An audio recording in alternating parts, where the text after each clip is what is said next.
Yeah, hello everybody out there on YouTube. We are here with another Dzogchen gathering, or another gathering in the name of liberation of the mind. And then all of you have been showing love and connecting through the YouTube videos. Wow, thank you. This is really, really beautiful and such an unexpected gift. So I'm just always wishing you the best on your path. And let's see what this. Remember, this is Sangye Khandro and Lama Chönam translation, Precious Treasury of Genuine Meaning. So it's really top notch. Sangye Khandro, of course, I've mentioned this, is a longtime student of Gacho Rinpoche over in Tashi Choling, Oregon. And she is so learned, such a learned scholar and translator. And Lama Chönam also, and their disposition, their state of being seems so peaceful and kind and wise. Um, judging from the little I've seen, okay, they're quite amazing in their translations. So, um, yeah, and of course, this is part of the Payul lineage too. So, um, connected to the lineage that you're connected through. Here are some of the sadhanas we do, and of course, all my teachers are Payul, Penna Rinpoche, Kenshin Sewon Gyatso, and the others. Although I have had Kagyu lamas too, Garchen Rinpoche, Lama Gyursum. I don't know if you know the wandering yogi Lama Gyursum. He's a Kagyupa, and many other lamas along the way, Galukpa lamas and things like that. I was even at Shrivasta Abbey.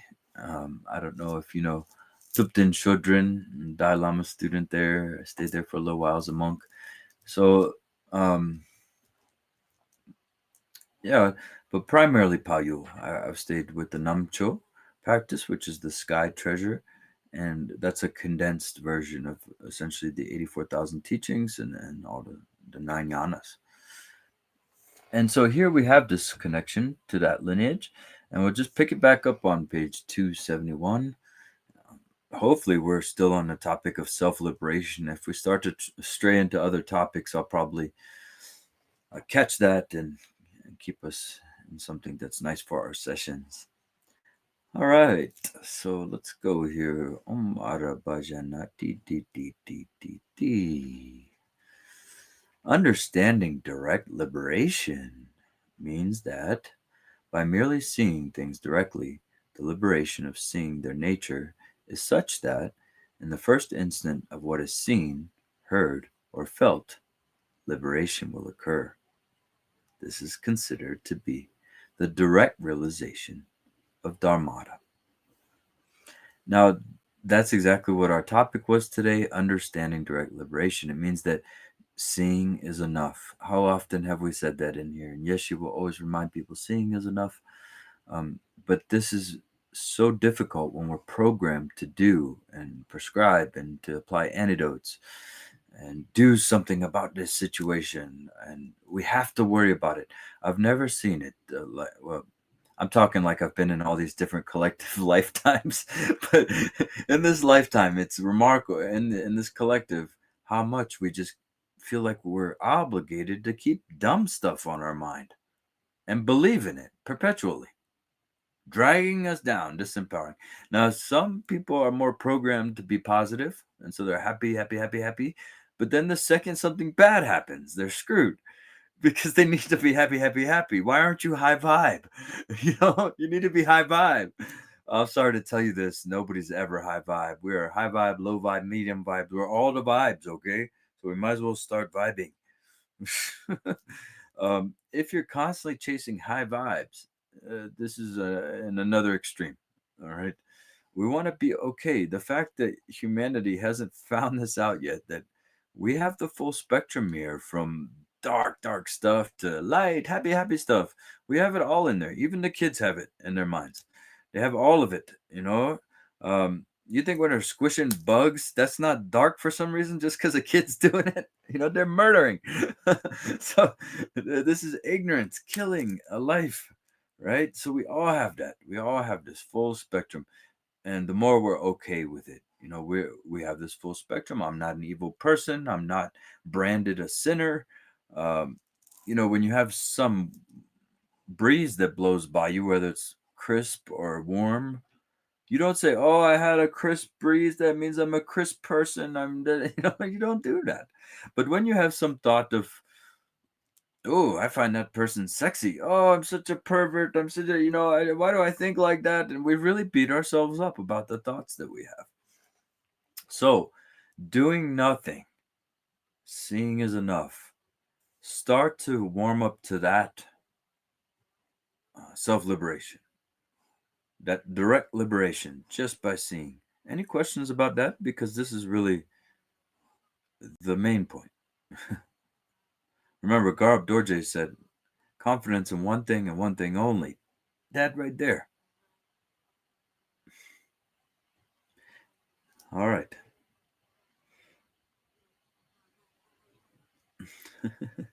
So, and remember, this doesn't take the fun out of life, everybody. Just because you're no longer attached to sense indulgences doesn't mean you can't play in the senses. In fact, now it's much better because their transient nature doesn't subject you to suffering via impermanence. Now the impermanence of the play is no problem. Play your music, make your love. Now you have skillful means and wisdom on your side. No regrets. There is a way to skillfully do things, right? Without regret and shame. Okay. We'll just do a little bit more here. That's always so powerful in this text. So it says the validity of establishing direct liberation. Yeshi, by the way, when you go too far up, there's something they're blocking. I don't think I can get rid of it. Yeah, there we go. The validity of establishing direct liberation has three parts: through reasoning, transmission, and logic. You see, we don't abandon reasoning and logic in here. We just abandon our complete subscription to it. I love reasoning and logic. You all know that. And so we're not going on the offensive against concepts. We're just ending our subscription to concepts that creates an existential inference. As long as we subscribe to concepts, they're going to be part of the making of reality. Mhm. So, in terms of validity through reasoning, this is acceptable because whatever is focused upon will vanish and become non-conceptual. Non-conceptual. Excuse me. So that's a great reasoning right there, right? Not only can we fully observe that sort of scientifically, that when I look at this thought, it's gone. So it says in terms of validity, that's great reasoning right there. So appearances are liberated upon themselves by merely appearing, and cognition is liberated upon its own movement by merely moving. Like an echo, you would not want to interfere with this to make it go away. If I try to make that echo right now that's already been rung go away, now I'm doing that again. Wait, but I want you to go, wait, go away. You see? I'm so glad I found this bell. So just let it. By moving is enough. But we don't let them move. But now many of you are. And you see this clear, open, sky-like mind. So this is great. In terms of validity through reasoning, yeah, wonderful. Appearances are liberated upon themselves by merely appearing. And through the key point of the state of emptiness, and due to directly seeing form by just thinking this is form, liberation occurs upon itself. It is similar with sound and the like. How can this be understood to be liberation? Well, we just did it. Thankfully, we had sound, and it just compared. Longchen was comparing it to sound because they know it's vibratory. Your thoughts are vibratory, like little echoes. We can validate that through direct observation. That's how science works. We observe, right? And we peer review. We repeat it amongst each other to see if we're all seeing the same thing. But look at this. Directly seeing form. So the fourth foundation of mindfulness, and then particularly if you've had some kind of Tokyo introduction, just by interacting with form, just like when you're interacting with thoughts, you're having self-liberation there. And the crystallization, the reification of reality is starting to loosen up within your stability. It's allowed to loosen up now. It's safe to loosen up. And your ayatanas, the sense spheres, are starting to liberate out and become not spheres anymore, not psychic spheres of contraction anymore. But this is, on the dark side of the moon. We're going to have to just go through our self-liberation before this kind of stuff becomes visible, right? And it says, how can this be understood to be liberation? Once seeing form, there's the capacity to sever elaborations that are not form-based. By placing awareness directly upon that, there will be liberation, and the intellect will no longer fixate on conceptual details. All right, and next time we'll go through validity through transmission and then logic after that. Okay, so there we have the validity through reasoning. Very good. We use a lot of reasoning in here. This should not be foreign to you. We love our madhyamaka. We love our reasoning and our sensible mind. We don't just believe in random stuff just to believe in it anymore. That can be dangerous. We don't just follow things based on authority in here. We actually validate, because that's a natural fallacy that can also get you in danger. So, yep, proving validity. That relates to valid cognition and the two forms of valid cognition in the Dharma, the relative and absolute, which are broken into many categories that we could probably make a session out of. But this is important. This is why Dharma and Buddhism is still respected in the world, because we're not just woo-wooing out. We're actually using the rational intellect and everything, while maintaining its emptiness, while understanding that these concepts are empty. Yeah, Scott, go ahead. Yeah, you make a very good point as usual. um, the Buddha, you can think of the Buddha as the first person of any historic note that actually deployed the scientific method, and that was his whole approach, was through direct experience and something that you could repeat. It was repeatable, not based on blind faith, but based on um, the subjective, being subjective within your own personal experience, and that can be demonstrated in many ways. So there is a case to say that Buddhism, and the Buddha in particular, was a prototype for the scientific method, because that was how he operated and how he taught, and that was also his, you might say, formula, was to refine one's vision, and we do that now through instrumentation, optics, and sensors. We're able to interrogate the physical world and develop laws, and now we're moving into MRI and interrogating the mind and the physiology of the human body.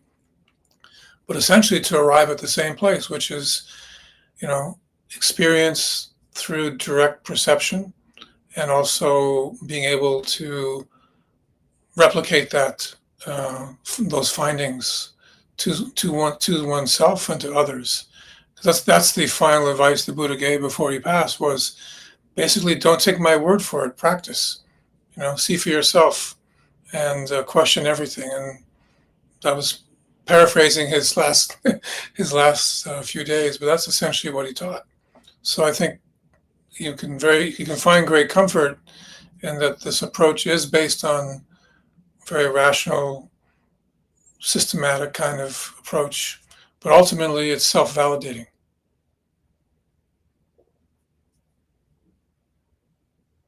Yeah, thank you. Always good to tie in Buddha Shakyamuni. Yeah. And that's right. It's repeatable, it's peer reviewable, and that makes it very, very powerful. People have been to the apex, they've been to the top of this mountain. Longchen, Guru Padmasambhava, they said, this is what it looks like. Then other yogis have climbed the mountain. Yep, this is what it looks like. They've done that for thousands of years, verifying that. And so, in that way, we can take baby steps with our reasoning, use inductive reasoning, saying, well, this part was true, what they said. So most likely the next part will be true, right?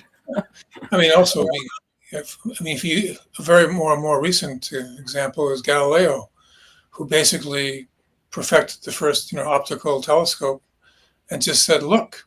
And for a while, some people wouldn't look through it because they were afraid of what they might see. But he said, Mm. the universe is not what you think it is.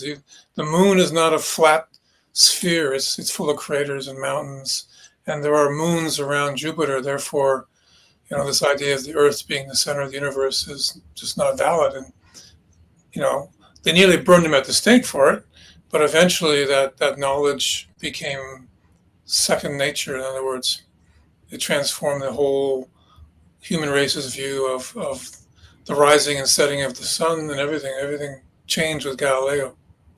And a great reason why we shouldn't believe in our thoughts. We're burning people at the stake over concepts that we have incorrect. Yeah. And we do the same thing to ourselves too. We burn ourselves at the stake for the same. Yes, that's great. Yeah. I think I'm burning at the stake right now. Well, you're in New Mexico, that's why. So Yeah, it's warm today. Very good. Ben also trying to join in there. Go ahead.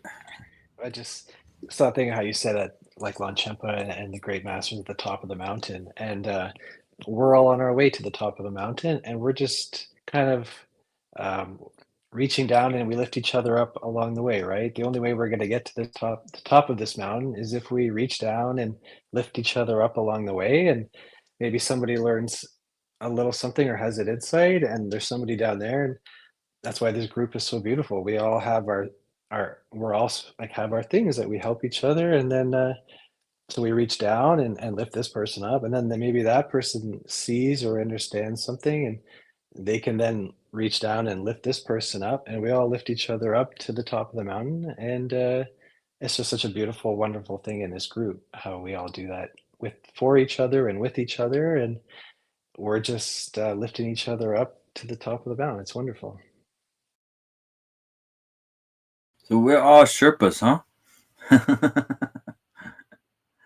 Yeah, it's interesting in psychology.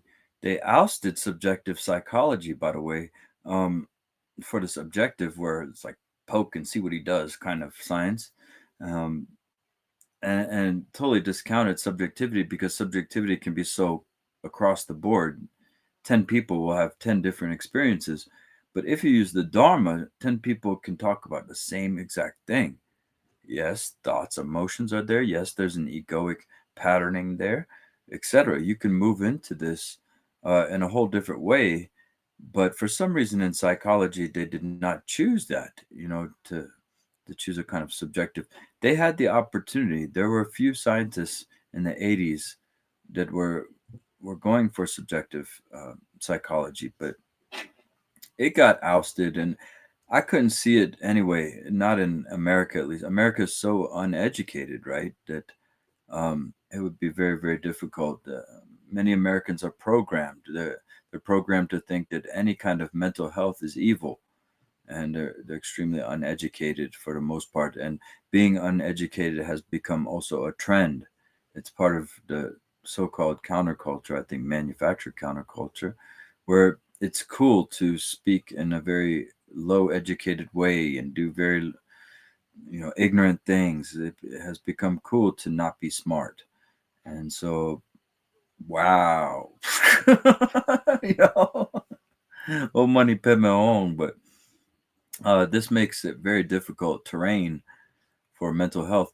But I think there's a whole real counterculture, at least here, that I can see, and I think across the world, of real people who essentially self-educate, who know about this real stuff. So we're gonna be all right.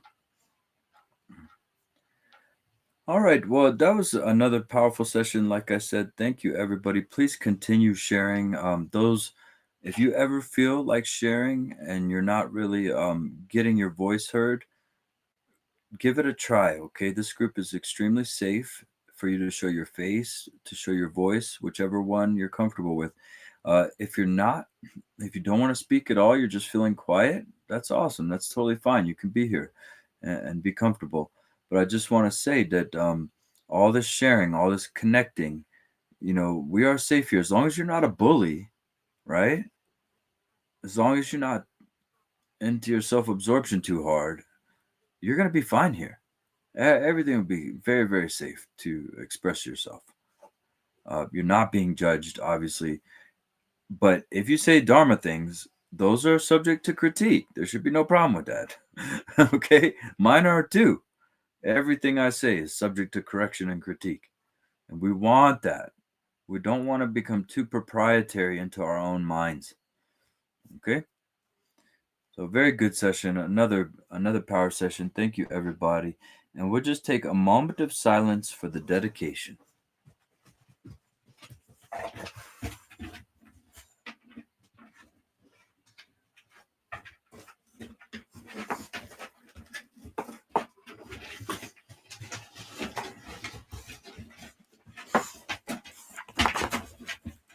And deep bow to you, everybody. Have a beautiful day.